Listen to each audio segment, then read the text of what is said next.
மாண்புமிகு சட்டமன்ற பேரவைத் தலைவர் அவர்களே, இன்று ஆளுநர் உரையின் தொடக்கத்தில் நடந்த சில சம்பவங்கள் தொடர்பாக நான் பின்வரும் விவரங்களை இப்பேரவையின் இசைவோடு தெரிவிக்க விரும்புகிறேன். 2003ஆம் ஆண்டு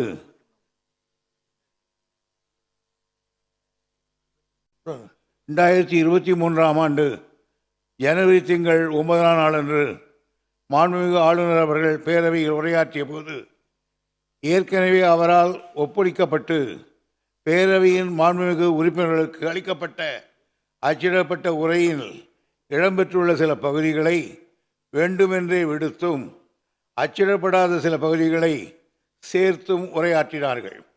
உயர்ந்த மரபுகள் மற்றும் மக்களாட்சி தத்துவத்தின் அடிநாதமாக விதையாக விளங்குகின்ற நூற்றாண்டு வரலாற்று பெருமை கொண்ட தமிழ்நாடு சட்டமன்ற பேரவையின் கண்ணியத்தையும் மாட்சியையும் சிறப்பையும் காக்கின்ற வகையில் மாண்புமிகு முதலமைச்சர் அவர்கள் எழுந்து மாண்புமிகு பேரவைத் தலைவரின் இசைவோடு மூத்த மொழியாம் நம் இனிய தாய்மொழியில் தமிழில் தீர்மானத்தை மொழிந்தது மாண்புமிகு ஆளுநர் அவர்களுக்கு அப்போது புரிந்திருக்காது. 2024ஆம் ஆண்டு பிப்ரவரி திங்கள் 12ஆம் நாளன்று மாண்புமிகு ஆளுநர் அவர்கள் பேரவையில் உரையாற்றுகையில் இதே முறை தொடர்ந்ததால் அன்றைக்கு என்னால் ஒரு தீர்மானம் கொண்டு வரப்பட அது இப்பேரவையில் ஒருமனதாக நிறைவேற்றப்பட்டது. முன்னாள் குடியரசுத் தலைவர் மாண்புமிகு திரு ராம்நாத் கோவிந்த் அவர்கள் தமிழ்நாடு சட்டப்பேரவையின் நூற்றாண்டு விழா 2021ஆம் ஆண்டு ஆகஸ்ட் திங்கள் 2ஆம் நாள் நடைபெற்ற போது அனுப்பிய வாழ்த்துச் செய்தியை இங்கே நினைவு கூறுகிறேன். Much of the richness of the Indian democracy is derived from the Tamil Nadu legislature and is appreciated all across the world என்று தெரிவித்திருக்கிறார்கள். இவ்வளவு பெருமை கொண்ட தமிழ்நாடு சட்டமன்ற பேரவையின் புகழ் மங்கி விடாமல் பாதுகாத்து இருக்க வேண்டிய பொறுப்பு நம் அனைவருக்கும் உண்டு. அரசியலமைப்பு சட்டத்தின் 170வது பிரிவின் கீழ் 176வது பிரிவின் கீழ் ஒவ்வொரு ஆண்டின் தொடக்கத்திலும் ஆளுநர் அவர்கள் உரை நிகழ்த்துவார்கள் என்பதை அரசியல் சட்டத்தில் மிக விளமாக தெரிவித்திருக்கிறார்கள். Article 176(1) of the Constitution of India, the governor shall address the legislative assembly and inform the legislature of the cause of the summons. But our honorable governor is acting against the Constitution. It is not a good. I am to remind this House that in 1995, the government brought a government resolution to recall the governor, Dr. M. Chenna Reddy. Even then, the governor had read the governor's address as prepared by the government in 1996.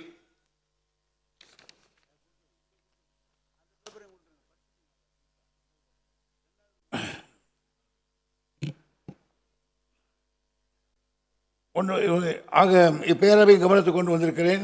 மாண்புமிகு மறைந்த முன்னாள் முதலமைச்சர் தமிழறிஞர் கலைஞர் அவர்களுக்கு ஆளுநர் பதவி குறித்த மாறுபட்ட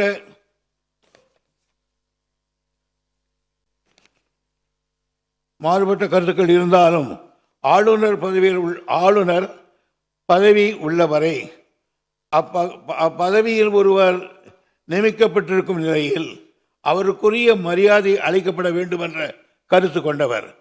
கடந்த பேரவை கூட்டத்தொடரை முடித்து வைக்காமல் ஆளுநர் உரையை தவிர்த்து மற்ற சில மாநிலங்களில் முடிவெடுப்பது போன்று நிதிநிலை அறிக்கையை சமர்ப்பிக்கலாம். ஆனால் மாண்புமிகு கலைஞர் அவருடைய வழித்தடங்களை பின்பற்றி ஆட்சி புரிகிற நமது மாண்புமிகு முதலமைச்சர் அவர்கள் நாம் மரபு மீறக்கூடாது என்ற பண்போடு ஆளுநர் உரைக்காக பேரவை கூட்ட யோசனை வழங்கினார்கள். மீண்டும் மாண்புமிகு ஆளுநர் அவர்கள் முந்தைய ஆண்டுகள் செய்ததைப் போலவே திரும்ப செய்திருக்கிறார்கள். அதாவது ஆளுநர் உரையை முழுமையாக படிக்காமல் சென்றிருக்கிறார். தற்போது மாண்புமிகு ஆளுநர் அவர்கள் தமிழ்த்தாய் வாழ்த்துக்கு பிறகு தேசிய கீதம் பாடப்படாதது தொடர்பாக ஒரு கருத்தை தெரிவித்திருக்கிறார்.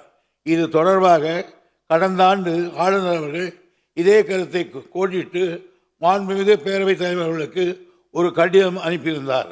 அந்த கடிதத்திற்கு அப்போதே பதிலளித்து இந்த அவையில் பின்பற்றப்படும் மரபின் அடிப்படையில் ஆளுநர் உரையின் தொடக்கத்தில் தமிழ்த்தாய் வாழ்த்தும் உரையின் நிறைவில் தேசிய கீதமும் பாடுபடுவதை பின்பற்றப்பட்டு வரும் தெளிவாக தெரிவித்திருக்கிறார்கள். ஆனாலும் மீண்டும் இன்று அதையே ஒரு பிரச்சனையாக ஆளுநர் அவர்கள் குறிப்பிட்டு அவர் அரசுக்கு அனுப்பிய உரையை படிக்காமல் சென்றுவிட்டது அவரது உண்மையான நோக்கம் என்ன என்பதை கேள்விக்குறியாக்குகிறது. இந்த நாட்டின் மீதும் தேசிய கீதத்தின் மீதும் பெரும் மதிப்பை தமிழ்நாட்டு மக்களும் இந்த பேரவையும் இப்பேரவையும் என்றென்றும் கொண்டுள்ளார்கள். தேசிய ஒருமைப்பாட்டிலும் நாட்டுப்பற்றிலும் தேச தலைவர்கள் மீதும் என்றும் மாறாத நன்மதிப்பை கொண்டது இந்த அரசு.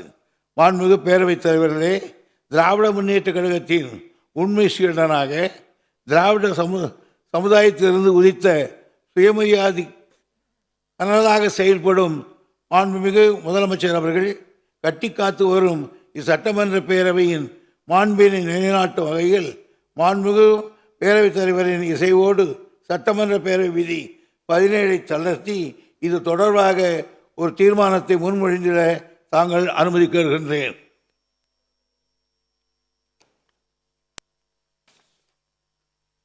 மாண்புமிகு பேரவைத் தலைவர்களே, தீர்மானம். மாண்புமிகு ஆளுநர் அவர்கள் தமிழ்நாடு அரசால் விதிகளின்படி அனுப்பி வைக்கப்பட்ட ஆளுநர் உரையை படிக்காமல் சென்றுவிட்டார். ஆளுநர் அவர்களுக்கு அனுப்பி வைக்கப்பட்ட உரை அச்சிடப்பட்டு அவையின் உறுப்பினர்களுக்கு வழங்கப்பட்டுள்ளது. எனவே இந்தியாவில் உள்ள பிற சட்டமன்ற பேரவைகளுக்கு மட்டுமல்லாது உலக அளவில் உள்ள சட்டப்பேரவைகளுக்கும் எடுத்துக்காட்டாகவும் நூற்றாண்டு வரலாற்று பெருமை கொண்ட இம்மாமன்றத்தின் மக்களாட்சி மாண்பினை உயர்த்தி பிடிக்கவும் மரபை காத்திடவும் அச்சிடப்பட்ட ஆளுநர் உரையில் இடம்பெற்றுள்ள பகுதிகள் மட்டுமே அவை குறிப்பில் பதிவு செய்திட வேண்டும் என்ற தீர்மானத்தை நான் முன்மொழிகிறேன்.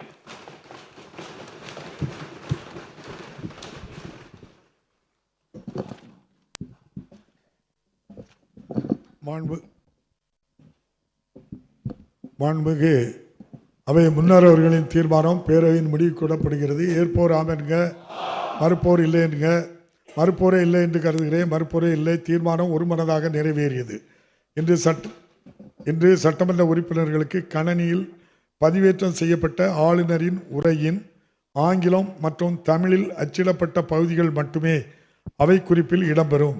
வேறு எவையும் அவை குறிப்பில் இடம்பெறாது என்பதையும், அதுபோல் பத்திரிகைகளும் ஊடகங்களும் இந்த அச்சிடப்பட்ட ஆங்கில தமிழ் உரையை தவிர வேறு எந்த செய்திகளையும் சட்டமன்றத்தின் சார்பாக நடைபெற்றதாக அறிவிக்கக்கூடாது என்பதையும் இதன் மூலம் தெரிவித்துக் கொள்கின்றேன். மேலும் 12/2/2024 அன்று நாட்டுப்பண் இசைத்தல் குறித்து நம்முடைய மாண்புமிகு ஆளுநர் அவர்கள் எனக்கு கடந்த ஆண்டே கடிதம் எழுதி இந்த பிரச்சனை ஏற்கனவே தீர்க்கப்பட்டு விட்டது.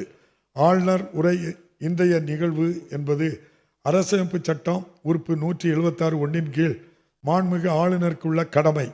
அந்த கடமையை நிறைவேற்ற இன்றைக்கு மாண்புமிகு ஆளுநர் அவர்கள் இப்பேரவைக்கு வருகை தந்துள்ளார்கள். இப்பேரவை எப்போதும் மரபுகளை மதித்து பின்பற்றி வருகின்றது. அந்த வகையில் மாண்புமிகு ஆளுநர் உரையின் தொடக்கத்திற்கு முன்பு தமிழ்த்தாய் வாழ்த்தும் இந்நிகழ்வின் பின்னர் நாட்டு பண்ணும் பாடப்பட்டு வருகிறது என்பதை மாண்புமிகு உறுப்பினர்களின் மேலான கவனத்திற்கு தெரிவித்துக் கொள்கிறேன். நாட்டுப்பண்.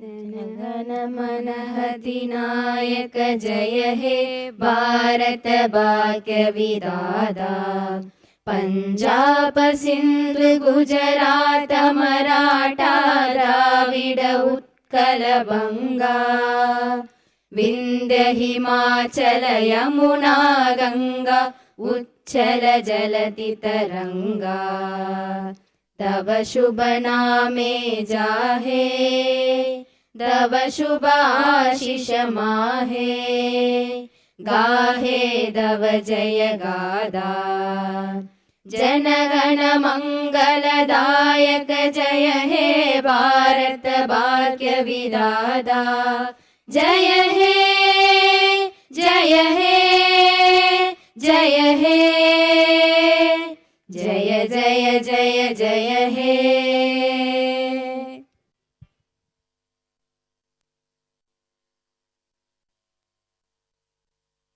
உடனுக்குடன் செய்திகளை தெரிந்து கொள்ள சன் நியூஸ் பெல் ஐகானை கிளிக் பண்ணுங்க.